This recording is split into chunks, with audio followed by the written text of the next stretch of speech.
Hey, c'est Logan et je te propose un petit récap de ce qui s'est passé cette semaine dans la pop culture. Bienvenue dans Pop Actu.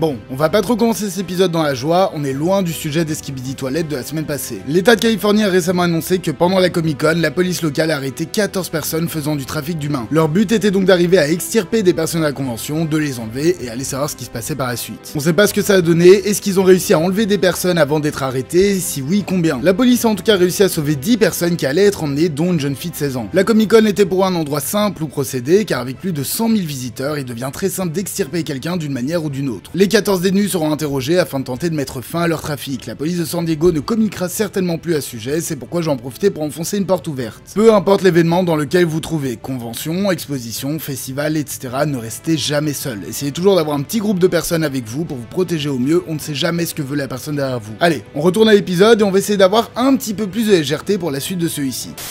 Un film sur le légendaire catcheur Hulk Hogan est en préparation, mais il est un peu spécial. En 2013, le site Gawker publie des extraits d'une sextape du catcheur avec son ex-femme. Celui-ci ne savait pas qu'il était filmé, ni que la vidéo serait publiée. Il a donc attaqué le groupe Gawker Media en justice, et ça aurait été un long procès qui sera terminé en 2016. Le film sera scénarisé par l'oscarisé Charles Randolph, qui adaptera le livre de Ryan Holiday. Il sera produit par les boîtes de production de Ben Affleck et Matt Damon, qui devraient jouer respectivement Hulk Hogan et Peter Thiel. Et pour finir, il sera réalisé par Gus Van Sant, s'appellera Killing Gawker, et devrait commencer son tournage en 2025.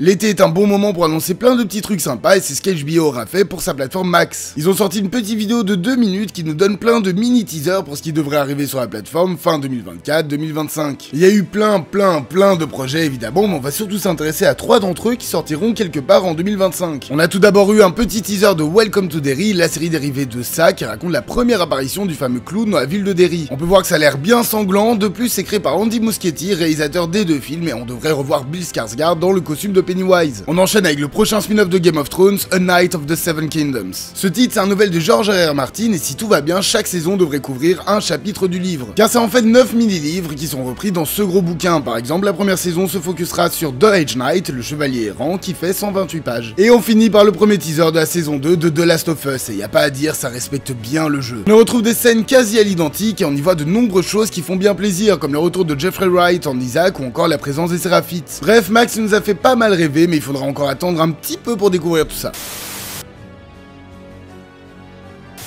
Une nouvelle image de Colin Farrell en pingouin a été dévoilée, de très nombreuses nouvelles affiches pour Alien Romulus ont été diffusées, mention spéciale pour celle-ci qui est vraiment ma préférée, un premier teaser pour Sakamoto Days a été dévoilé, de nouvelles images de la série Skeleton Crew ont été diffusées, le tournage de la saison 2 de Monarch a commencé, une nouvelle affiche pour Anora, Palme d'Or au Festival de Cannes a été dévoilée, une nouvelle bande-annonce pour Terminator 0 a été diffusée, une courte vidéo a été postée par Netflix pour annoncer que la saison 2 de Squid Game sortira le 26 décembre et que la 3e et dernière saison sortira en 2025, Aaron Taylor Johnson dévoile son look pour 28 ans plus tard. Une nouvelle image de Joker 2 a été dévoilée. Une nouvelle bande-annonce pour Blink Twice a été diffusée. Un biopic sur Britney Spears est en projet chez Universal et il sera réalisé par John M. Chu. Elona Holmes 3 est en projet chez Netflix. Cocaine Bear 2 est en projet chez Universal. Une nouvelle image de Kitana dans Mortal Kombat 2 a été dévoilée. Un court teaser de Vaiana 2 a été diffusé. Une nouvelle affiche pour Uglies a été dévoilée. La série Lando est annulée. George R.R. Martin a déclaré que 7 autres spin-off Game of Thrones étaient en développement. 3 sont en live action, les 4 autres sont animés. Robert Kirkman a déclaré qu'ils aimeraient faire entre 7 et 8 saisons d'Invincible. Après La Main, Danny et Michael Philippou ont fini le tournage de leur second film. Une série animée Evil Dead est en projet. Five Nights at Freddy's 2 commencera son tournage en octobre pour une sortie en décembre 2025. D'ailleurs, un nouveau jeu de la licence appelé Secrets of the Mimic est en projet. Une première affiche pour le film d'horreur Bambi a été diffusée. L'adaptation d'Until Dawn a commencé son tournage. House of the Dragon se finira à l'issue de sa 4e saison. De nouvelles affiches pour Beetlejuice ont été diffusées. Et pour finir, un nouveau trailer pour le prochain jeu Zelda a été diffusé, sorti le 26 août.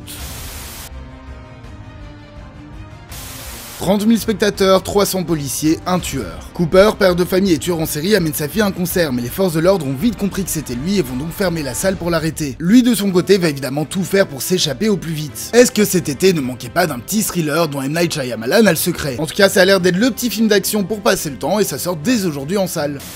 On suit Lilith, chasseuse de primes, qui revient sur sa planète natale pour rechercher la fille d'Atlas, l'homme le plus puissant de l'univers. Elle va devoir s'allier avec un mercenaire chevronné, une scientifique fantasque, un robot très bavard, une préado qui aime la démolition et son protecteur musclé. Ensemble, ils vont former une équipe de marginaux pour arriver à leurs objectifs. Adaptation de la série de jeux vidéo, c'est scénarisé par Craig Mazin, réalisé par Eli Roth et ça a un casting 5 étoiles, donc ça a l'air vraiment sympa et ça sort dès aujourd'hui en salle.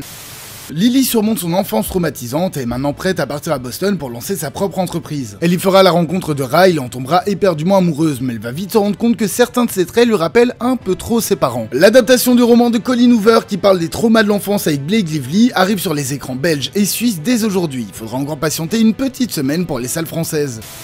Et voilà, ce 83e épisode de Pop Actu est maintenant terminé, merci de l'avoir suivi jusqu'au bout. N'hésitez pas une fois de plus à liker, commenter, partager et vous abonner, ce sont les plus grands soutiens pour la chaîne. Moi je vous dis à la semaine prochaine, passez une bonne soirée.